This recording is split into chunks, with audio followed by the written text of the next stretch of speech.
everybody, welcome again to the another video of my and in this video finally we will discuss about how prepare our notes। बहुत ज़्यादा question था कि दीदी कैसे notes बनाए कैसे नोट्स बनाए कैसे नोट्स बनाए। ठीक है, फिर मैं इस वीडियो में आपको सिर्फ और सिर्फ आपके नोट्स बनाने का तरीका बताती हूँ। तो सबसे पहले हम ये बात कर लेते हैं कि नोट्स क्यों ज़रूरी है। ठीक है, अब आप सोचो, मैं आपको बोलूँ जनरेट, मैं आपको बोलूँ क्रिएट, मैं आपको बोलूँ मेक, आप किस में कंफर्टेबल हो? मेक में, जनरेट में, क्रिएट में।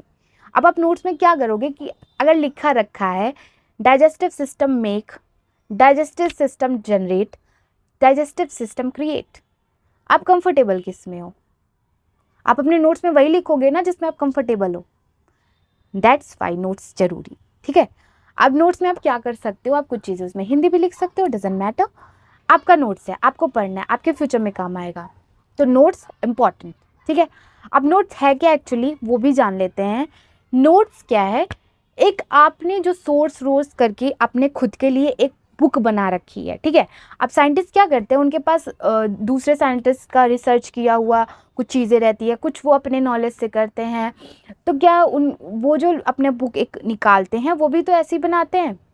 ठीक है, आप क्या करते हो, आप अपना एक रेफरेंस पकड़ते हो। आपको रेफरेंस पकड़ना ज़रूरी है, साइंटिस्ट भी अपना रेफरेंस पकड़ के करते हैं। ठीक है, आपको भी अपना रेफरेंस पकड़ के करना है। अब साइंटिस्ट के लिए क्या रेफरेंस हो सकता है, उनके पुराने जो भी साइंटिस्ट थे वो उनके रेफरेंस है, उन्होंने वहाँ तक रिसोर्स सर्च कर लिया, अब उनके आगे उनको करना है। आपका क्या होगा, आपका सिर्फ और सिर्फ आपका सिलेबस होगा। अब आप सिलेबस को, अगर मैं कह रही हूँ सिलेबस आपका रेफरेंस है, तो सिलेबस को आपको हैंडल करने का तरीका पता होना चाहिए, जो मैं आगे बता रही हूँ आपको किस तरीके से आपको सिलेबस को हैंडल करना है। ठीक है, उससे पहले मैं आपको ये बता दूँ कि नोट्स एक्चुअली में आप कैसे बनाते हो। अब देखो, आप एक कॉपी लेते हो, एक रजिस्टर लेते हो, प्लेन आपको मिल रखा है। अब आपको उसमें अपनी क्रिएटिविटी करनी है। कुछ कंटेंट आप अपनी बुक से ले रहे हो, कुछ कंटेंट सर से पूछ के, कुछ कंटेंट मैम से पूछ के, कुछ कंटेंट यूट्यूब से देख के, कुछ गूगल करके, कुछ अपना पुराना नॉलेज देख के, कुछ अपने से, कुछ बुक में लग के, कुछ स्क्रॉल करते हुए आपको दिख गया, कुछ मैंने बता दिया, तो वो आप नोट्स बनाते हो। ठीक है, अब ये ज़रूरी नहीं है आप पीएचडी कर रहे हो, ना ये ज़रूरी है कि आप एमएससी कर रहे हो, ना तो आप 12th कर रहे हो। सिंपल सी बात, ना आप इतना लो पे हो, ना एकदम आप हाई पे हो, लिमिटेड चीज़ें पढ़नी है। फर्स्ट ऑफ ऑल मैं ये चीज़ आपको समझा दूँ, कंपटीशन बहुत ज़्यादा है, बहुत ज़्यादा, मतलब इतना कि आपने फील कर लिया होगा, अभी आप काउंसलिंग से आ रहे हो, फील कर लिया होगा अच्छे से, मुझे इतना बताने की ज़रूरत नहीं है, बहुत ज़्यादा है। तो ज़रूरी है ना, अगर जिसने एजुकेशन सिस्टम बना के रखा है उसने इस हिसाब से चीज़ें बनाई है। एमबीबीएस वालों को जितना पढ़ना है उतना हमें नहीं पढ़ना, बट 12th वालों को जितना पढ़ना है उससे ज़्यादा हमें पढ़ना है। सिंपल, क्योंकि वो उनका लेवल का है, वो उनके लेवल का, हमारा लेवल हम जाने। हमारे लिए जो एजुकेशन सिस्टम बना रखा है वो करना है। हमें सब कुछ नहीं पढ़ लेना है। ठीक है, हमें सब कुछ अपने नोट्स में उतार के नहीं रख लेना है। हमें सिर्फ वो रखना है जो हमारे लिए ज़रूरी है, और वो ज़रूरी आपको तब पता चलेगा जब आपके पास आपका सिलेबस होगा। कंपटीशन बहुत ज़्यादा है, एक्स्ट्रा पढ़ के कुछ नहीं करोगे। एक्स्ट्रा कोई नहीं पढ़ता, बट क्या रहते हैं, लोगों का सक्सेस होने का रीज़न यही है कि वो मल्टीपल टाइम रिवीजन करते हैं, कंसिस्टेंट रहते हैं। मल्टीपल टाइम रिवीजन आप तब कर पाओगे जब आप अच्छे से अपना नोट्स प्रिपेयर कर पाओगे। बहुत सारी चीज़ें पढ़ने की ज़रूरत नहीं है, पर थोड़ी चीज़ों को बहुत बार पढ़ने की ज़रूरत है, ये याद रखना, तभी सक्सेस हो पाओगे। अपनी लिमिट को हमेशा बना के रखो, किस तरीके से कितने सोर्स में रहना, ये सारी चीज़ें याद रखो। ये बेवकूफ़ी होगी आपकी कि अगर आप पीएचडी लेवल का पढ़ने लगे, ये बेवकूफ़ी होगी आपकी जब आप एमबीबीएस लेवल का पढ़ने लगे, और ये आपकी बेवकूफ़ी होगी जब आप 12th लेवल का ही पढ़ के रह जाओगे। आप वहीं पे सक्सेस हो जहाँ तक आपके लिए ज़रूरी है, जहाँ तक आपका बीएससी नर्सिंग के लिए ज़रूरी है, समझे? अगर मैं वहाँ तक पढ़ ले रही हूँ कि जो बीएससी नर्सिंग के लिए ही ज़रूरी है, और आप पढ़ लो पीएचडी तक का जो ज़रूरी है, बट नॉर्सेट में क्या आएगा, बीएससी नर्सिंग का, तो मैंने तो पढ़ रखा है ना। और तुम ज़्यादा पढ़ने के चक्कर में बहुत बार पढ़ना भूल गए, और मैंने उस थोड़े से चीज़ों को बहुत बार पढ़ा है, तो मुझे तो वो चीज़ें आएगी, और तुम कंफ्यूज रहोगे क्योंकि तुमने बहुत सारी चीज़ें पढ़ रखी है। तो ये एक बात है ना। तो अपने नोट्स को लिमिटेड बनाना है, अपने नोट्स को कन्वीनियंट बनाना है, अपने नोट्स को ईजी बनाना है, अपने नोट्स को ईजी लैंग्वेज में अपने लिए समझने के लिए बनाना है। ठीक है, अब ये हो गया नोट्स की इम्पॉर्टेंट एंड नोट्स क्या होता है। अब मूव करते हैं नोट्स को डिज़ाइन करने का तरीका। तो मेरा जो पर्सनल तरीका है that I using colour pen, that I using decoration, then I using ये वो, तो ये मेरी पर्सनल चॉइस है, ठीक है। और ये आपकी हो सकती है, आप भी ऐसे बनाओ जैसे मैं बता रही हूँ, बट अगर आप सिंपल चाहते हो कोई प्रॉब्लम नहीं है, आप उस हिसाब से बनाओ, सिंपल बनाओ, कोई दिक्कत नहीं है। ड्राइंग करने नहीं आ रही है, प्रिंट आउट निकलवा लो, ड्राइंग कट करो एंड अपने पेस्ट कर दो, cut and paste, copy paste करना आता है वो कर लो, कोई दिक्कत नहीं है, ठीक है। बट हाँ, एग्जाम में बना लेना जैसे तैसे भी। तो आई होप आपको इतना समझ में आ गया होगा कि कैसे चीज़ें नोट्स के बारे में इतना समझ में आ गया होगा। डिज़ाइन करने का तरीका, मैंने बोला कि हैंडल करने का तरीका, पहले आपको सिलेबस पता रहना चाहिए। तो हम अपने सिलेबस को हैंडल करने का तरीका जान लेते हैं पहले। तो मैं आपके फर्स्ट सेमेस्टर का ही सिलेबस उठा के बताती हूँ, ठीक है। तो ठीक है, नोट्स बनाने से पहले आपको अपना सिलेबस हैंडल करने का तरीका पता होना चाहिए, वो मैं इस वीडियो में आपको पहले बता दूँ। देखो, ये मैंने पूरा का पूरा सिलेबस ले रखा है, ऐसे दिख रहा है, ठीक है। ये जो दे रखा है इस सब से आपको कोई मतलब नहीं है, इधर के 2 कॉलम से एंड इधर के 2 कॉलम से आपको मतलब सिर्फ आपके कंटेंट से रहना चाहिए। ये जो कॉलम है, ये कॉलम, ठीक है, ये कॉलम है आपका। अब जहाँ पे कॉमा दे रखा है ना, वहाँ पे मतलब समझ लो आपका एक टॉपिक है। फॉर एग्जाम्पल, मैं स्क्रीन पे यहाँ पे लगा दूंगी।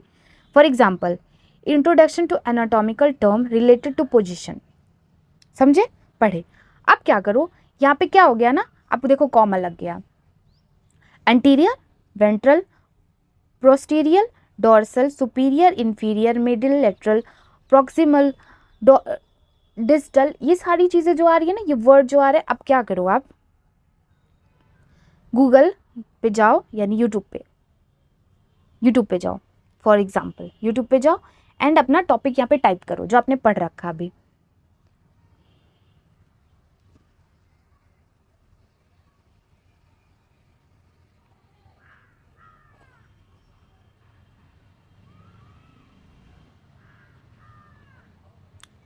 देखो कितने सारे वीडियोस खुल गए, अब देख रहे हो, एक नहीं है भैया, एक नहीं है, ये रुकेगा नहीं, ठीक है। बहुत सारे हैं, बहुत सारे टीचर्स। अब मैं इसमें आपको एक कह दूं, एक उठा के पढ़ लो, वो आपकी बेवकूफ़ी होगी और मेरी भी बेवकूफ़ी होगी, क्योंकि ज़रूरी नहीं है जिस टीचर से मुझे समझ में आए उस टीचर से आपको समझ में आए। वो तो मुझे समझ में आ रहा है ना, बट आपको अपने लिए समझना है ना। रिसर्च करो, सिंपल सी बात, 3-4 वीडियो देखो, जो समझ में है वहीं स्टिक हो जाओ, उसी टीचर पे स्टिक हो जाओ। अब पूरा एनाटॉमी फिजियोलॉजी इन्हीं से पढ़ना है भैया, ठीक है, पूरा एनाटॉमी। अगर नहीं समझ में आ रहा, आपको सिर्फ उतना ही पार्ट उनका समझ में आया, सिर्फ एनाटॉमिकल टर्म समझ में आया, डजंट मैटर, छोड़ो। दूसरा तरीका क्या है, जैसे आपने सिलेबस को, मैंने सिलेबस बताया, फॉर एग्जाम्पल मैं फोटो में, मैंने सिलेबस बताया ना, ये देखो, ये चीज़ें मैंने बताया ना। इसका जो फर्स्ट टॉपिक था वो था आपका एंटीरियर। अब आप क्या करो, पोजीशन तो आपको पता होगा ना, रिलेटेड टू एनाटॉमिकल, ये सारी वर्ड को तो मतलब पता होगा। तो यहाँ पे एंटीरियर आप लिख लो, anterior.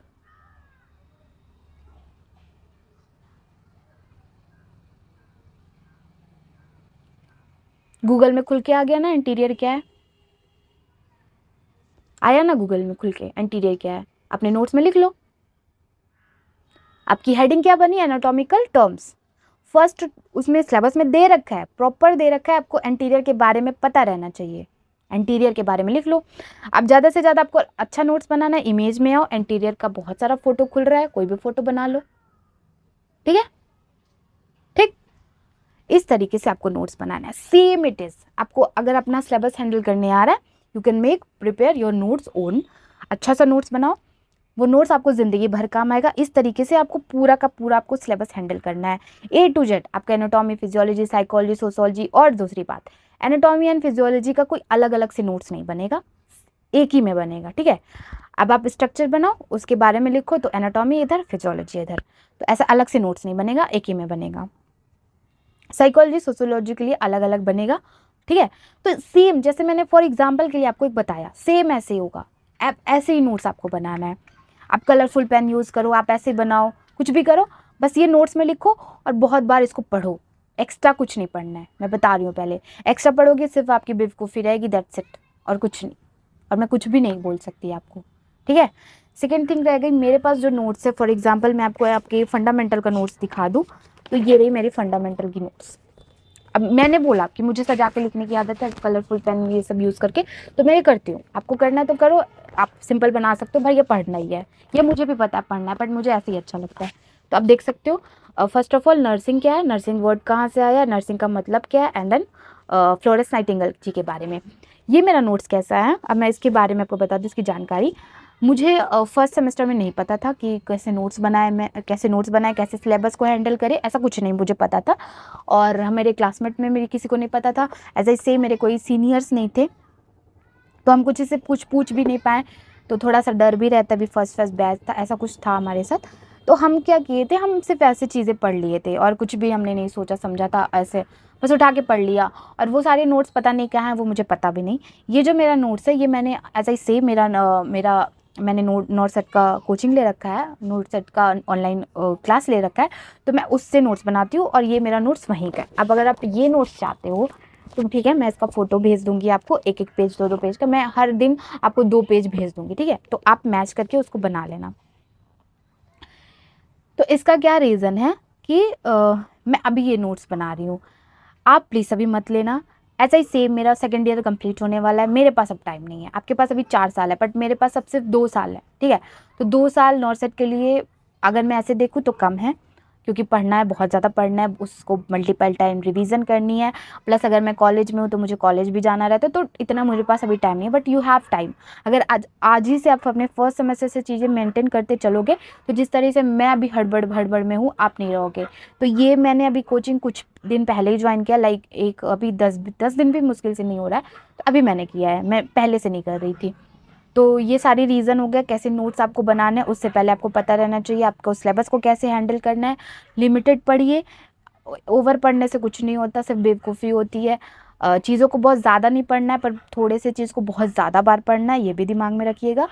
That's it for all topic, और मैंने बता दिया किस तरीके से नोट्स बनाने हैं। एक चीज़ और मैं बता दूं कि ये मेरा नोट्स है फार्माकोलॉजी का। तो अब देखो, अगर आप जानो कि ये चीज़ें बहुत कम है, बहुत थोड़ी है, तो मैंने ऐसे एक चार्ट पेपर लिया और उस पर पूरा का पूरा लिख लिया और चार्ट पेपर को इस तरीके से नोट्स में कन्वर्ट कर दिया। तो ये भी मेरे नोट सेट का है। प्लस मैंने एक और चार्ट पेपर में ये सारी चीज़ें ऐसे लिख डाली है, ये मेरी माइक्रोबायोलॉजी की है। अब देखो, ये मेरा है, मैं समझ लूँगी, आप कहोगे दीदी ये तो बेवकूफ़ी आप ऐसे लिख दी, बट मैं समझ लेती हूँ, ठीक है? ये देखो आप, मैं ये समझ लेती हूँ, तो मेरे लिए नहीं इतना कोई प्रॉब्लम है। मैंने ऐसे पूरा लिख डाला है, आगे पीछे ऊपर नीचे, ऐसे कुछ कोई भी जगह नहीं है जहाँ मैंने छोड़ रखा है, ठीक है? तो पूरा लिख रखा है। तो इस तरीके से आप अपना नोट्स बना सकते हो। और मैं बता दूं, जिस तरीके से मैंने बोला था, टॉपिक से लिखना है। फॉर एग्जांपल, हाँ, एक बात और मैं बता दूं कि जैसे देखो, आप लिख रहे हो डाइजेस्टिव सिस्टम में एक टॉपिक लो, डाइजेस्टिव सिस्टम का एक डायग्राम बनाओ।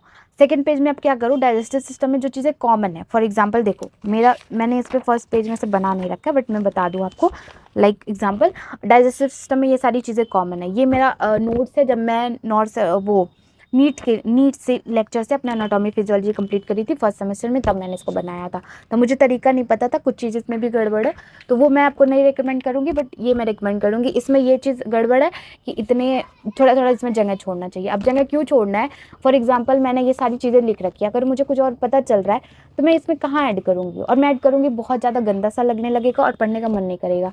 अपने दिमाग को भी समझाना है, ठीक है? तो इस तरीके से कॉमन जो चीज़ें डाइजेस्टिव सिस्टम के बारे में, उसको लिखना है। देन मूव टू, ये सारी चीज़ें जो है ना कॉमन है डाइजेस्टिव सिस्टम के बारे में। देन आफ्टर स्टार्ट करेंगे अपने पार्ट से। तो पहला पार्ट इस वो ओरल कैविटी। तो ओरल कैविटी में पहले टिथ है, तो टिथ के बारे में मैंने बना रखा है, एंड टिथ के बारे में इस पेज में पूरा का पूरा टिथ के बारे में है। कल को मेरा भी माइंड करे कि मुझे कुछ टिथ के बारे में पढ़ के जाना है, तो मैं सिर्फ इस पेज को, मेरा भी दिमाग करे कि चलो एक ही पेज तो पढ़ना है यार, फटाक से पढ़ लेते हैं। अगर मैं इसी में टिथ भी लिख रखी हूँ, टंग भी लिख रखी हूँ, तो मैं खुद कन्फ्यूज हो जाऊँगी, ठीक है? तो इस तरीके से नहीं करना है। सेकेंड, मैंने यहाँ पे टंग बना रखा है, एंड टंग का पूरा मैंने यहाँ लिख रखा है, ये मतलब इस पेज में पूरा का पूरा टंग के बारे में है, ठीक है? सेम ऐसे आपको करना है। अभी इस पेज में पूरा का पूरा इसोफेगस के बारे में, ठीक है? इसोफेगस के बारे में इसमें। देन इसमें पूरा का पूरा स्टमक के बारे में है। तो इस तरीके से आपको नोट्स बनाना है फर्स्ट पेज में ऐसे, एंड अपने अपने चीज़ों को ऐसे डायग्राम करना है। तो जो भी चीज़ें आप स्टार्ट करो, फॉर एग्जांपल मैंने ये वाला जो नोट्स दिखाया आपको, अब देखो इसमें मैंने जगह छोड़ रखा है, अगर मुझे कल को कुछ इसमें पता चल रहा है, मैं इसमें ऐड कर लूँगी, मुझे इतना गंदा भी नहीं लगेगा। सिंपल सी बात, आपको मैं दिखा दूँ और आगे की चीज़ें आप देख सकते हो। ठीक है। मैं इसमें अगर कुछ और ऐड करना चाहूँ ईजिली मैं ऐड कर सकती हूँ, फिर मुझे ये गंदा भी नहीं लगेगा। और मैं आपको एनाटॉमी एंड फिजियोलॉजी का भी दिखा दूँ कि किस तरीके से मैंने प्रिपेयर किया था, तो वो आपको अच्छे से समझ में आएगा। फॉर एग्जाम्पल ब्लड सेल, तो मैंने यहाँ पे लिख रखा है ना ब्लड सेल। अब ब्लड सेल के बारे में यहाँ पे जितने कंटेंट ज़रूरी है वो मैंने यहाँ पे लिख रखा है, ठीक है। अब आपको ये सब कहाँ से मिलेगा? अपने सिलेबस से मिलेगा। प्लीज़ ये चीज़ कंफर्म अपने दिमाग में रख लेना, ये भी सब मैंने अपने सिलेबस से लिखा है। अब ब्लड सेल, अब देखो ब्लड सेल होता क्या है, ये ना आप गूगल पे टाइप करो, जो वीडियो खुल के आ रहा है आप देखो उसको, उसका नोट्स बनाओ, दैट सिंपल, आपको जिस टीचर से समझ में आए। देन रेड ब्लड, आप देखो ऐसे अलग करो चीज़ों को। आप ब्लड सेल टाइप्स है ना, तो टाइप्स को अलग करो। जैसे आपको पता है कि रेड ब्लड सेल बहुत बड़ी चीज़ है, मतलब बहुत सारा कंटेंट है उसमें, तो उसमें ही नहीं हो पाएगा। तो मैंने रेड ब्लड सेल को अलग इस पेज में लिखा, यानी इस पेज में पूरा का पूरा रेड ब्लड सेल है। अब मैं कुछ यहाँ लिखना चाहूँ, कुछ डायग्राम बनाना चाहूँ, ईजिली बना सकते हो, गंदा भी नहीं लगेगा। Then after that types of second platelets, blood cell का ही टाइप है ये प्लेटलेट्स। तो ये मैंने प्लेटलेट्स यहाँ लिख रखा है। अब यहाँ भी मेरा जगह खाली है, तो ये नहीं है कि मैं कंजूसी मैं बहुत ज़्यादा पैसा फेंक रही हूँ, ऐसा कुछ नहीं है। देखो मुझे कल को कुछ मिल जाता है इसके रिलेटेड, मैं यहाँ लिख सकती हूँ आराम से। प्लस कभी कभी ऐसा होता है कि मुझे ज़्यादा पढ़ने का मन नहीं कर रहा है, फिर मैं अपने को समझाती हूँ चलो सिर्फ प्लेटलेट ही पढ़ लेते थोड़ा सा, तो पढ़ तो लिया मैंने ना, मेरा दिमाग भी फ्रेश, प्लस पूरा का पूरा प्लेटलेट मैंने रिवीजन कर लिया, ठीक। तो इस तरीके से वाइट ब्लड सेल के बारे में मैंने यहाँ पे पूरा लिख रखा है, ये पूरा का पूरा वाइट ब्लड सेल के बारे में। उसके बाद से यहाँ पे लिम्फ्स के बारे में आप देख सकते हो, 1 मिनट। Lymph, T lymphocyte, B lymphocyte आपने पढ़ रखा होगा, उसके बारे में ये सारी चीज़ें हैं।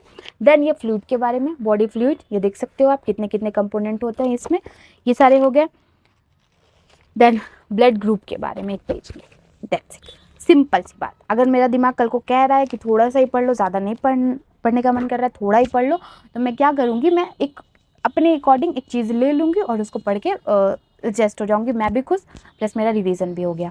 तो कन्वीनियंट बनाइए, ईजी बनाइए अपने नोट्स को, आपको समझना है आप अपने हिसाब से बनाइए। मैं अगर आपको अपना नोट्स दे दूँ, ज़रूरी नहीं है आपको समझ में आए, तो अपना नोट्स खुद बनाइए, दैट्स। हाँ, एक और चीज़ कन्फ्यूज़न था कि नोट्स चेक होते हैं कॉलेज में या नहीं, तो अभी आप कॉलेज में आ गए हो, ऐसा कुछ भी कंपलसरी नहीं है, हमारे कॉलेज में नहीं होता। ये होता है कि टीचर अगर मेहनत कर रहा है, टीचर अगर पढ़ा रहा है, तो आपसे कहता है कि नोट्स बना लो, और वो चाहता भी है कि आप सच में बनाओ, और आप बनाओगे तो आपके लिए अच्छा रहेगा।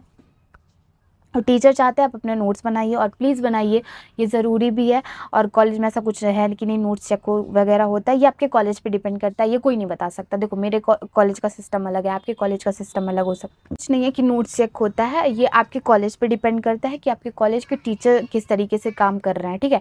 अगर वो चाहते हैं कि आप उनका कंटेंट दिया हुआ लिखो और चेक कराओ, तो ठीक है आप कराओ, वैसे कराओ। अगर नहीं कोई बोल रहा है तो ठीक है, आप अपने अकॉर्डिंग चीज़ें प्रिपेयर करो, एज आई से कैसे बनाना है चीज़ें। सो आई होप आपको समझ में आ गया होगा। मैंने पूरी कोशिश की, पूरा समझाने की कोशिश किया कि आपको चीज़ें समझ में आए। आई थिंक आपको आ गया होगा, अगर नहीं समझ में आया तो मैं फिर से एक बार कोशिश कर लूँगी। और that's all for this video. मैंने समझाने की कोशिश की कि इस तरीके से आप अपना नोट्स प्रिपेयर कर सकते हो और किस तरीके से अपनी चीज़ों को ईजी बना सकते हो। आई होप आपको समझ में आ गया होगा। Thank you so much to join me. Do like, share, subscribe and follow for more. Let me know your next query and question. I will make another video that help you. Thank you to join me. Bye bye.